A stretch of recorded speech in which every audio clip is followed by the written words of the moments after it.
Hey everybody, I'm starting this project off with these ornaments that I actually got from Hobby Lobby in their Christmas clearance section, and using this grooved cardboard that came in with just a package that I got off of Amazon, and then some Reynolds Wrap aluminum foil.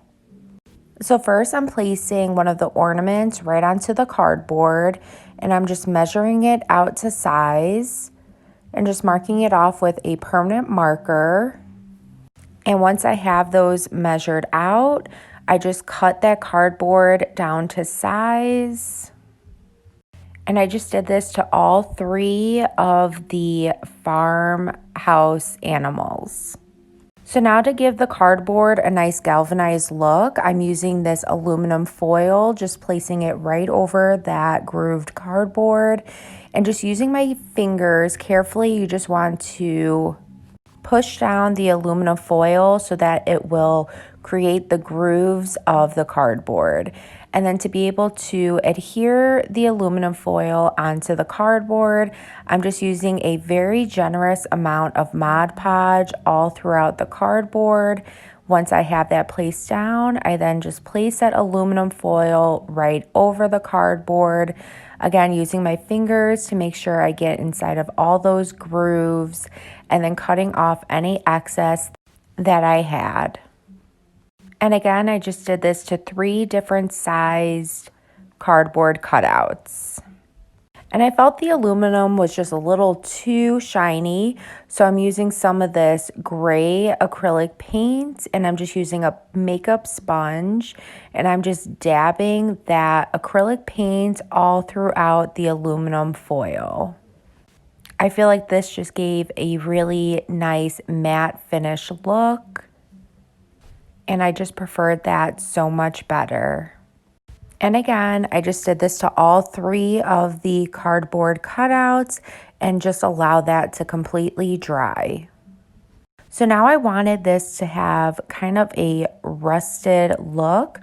So my tip is to use some ground up cinnamon.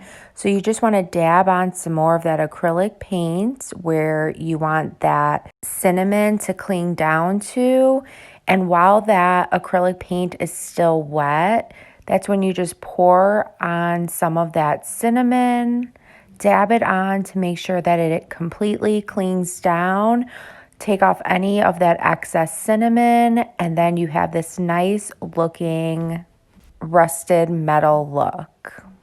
Once that was complete, now I'm using some of this adhesive glue that you could find from Dollar Tree with a mixture of hot glue, and I am just placing all of the farm animals onto the aluminum sheet.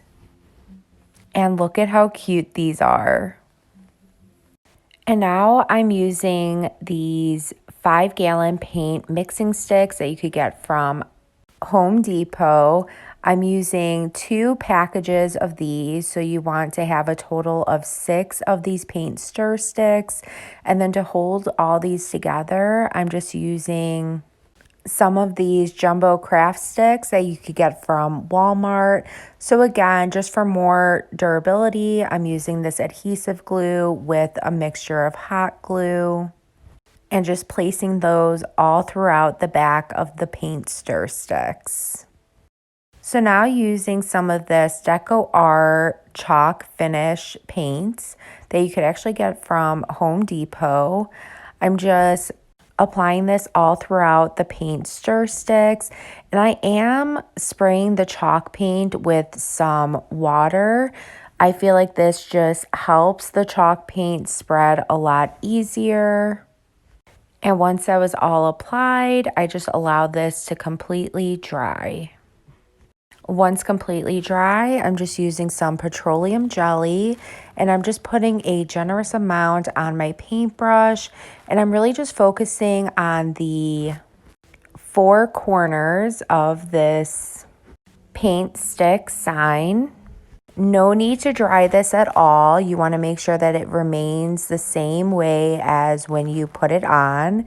And then going over it, you just want to apply a top coat. I'm using Waverly chalk paint in the color Plaster. And I'm just applying that right over the black chalk paint and the petroleum jelly. And then you want to allow that to completely dry.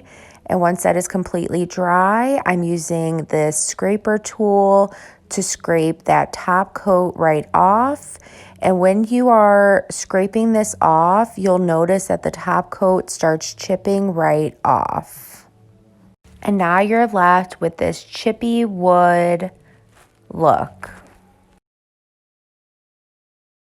And once that was complete, I then am just grabbing my farmhouse animal signs, just aligning them right on top of the paint stir sticks. Once I have them placed down to where I like, I'm just using that mixture of the adhesive glue with some hot glue, and I'm just placing them right onto the paint stir stick sign. And look at how adorable this is coming out. And once that was complete, I did just make a wreath fab bow, just using some random ribbon that I had lying around. So what this consists of is just crisscrossing the ribbon of your choice. Once you have those all placed down, you want to just scrunch it up in the middle and then use another piece of ribbon or string to tie off that ribbon. And how easy and adorable was this bow to make? I think it came out so adorable. So once that was complete, I just grabbed my sign and just put a generous amount of hot glue on the back of that bow, placed it right at the top of this sign. And there you go, guys. I hope you enjoyed this as much as I enjoyed creating it. I hope this inspires you to create your own in your own special way. If it did, please be sure to sprinkle the love. Thank you guys so, so much, and I hope you have a good rest of your day. Thanks. Bye.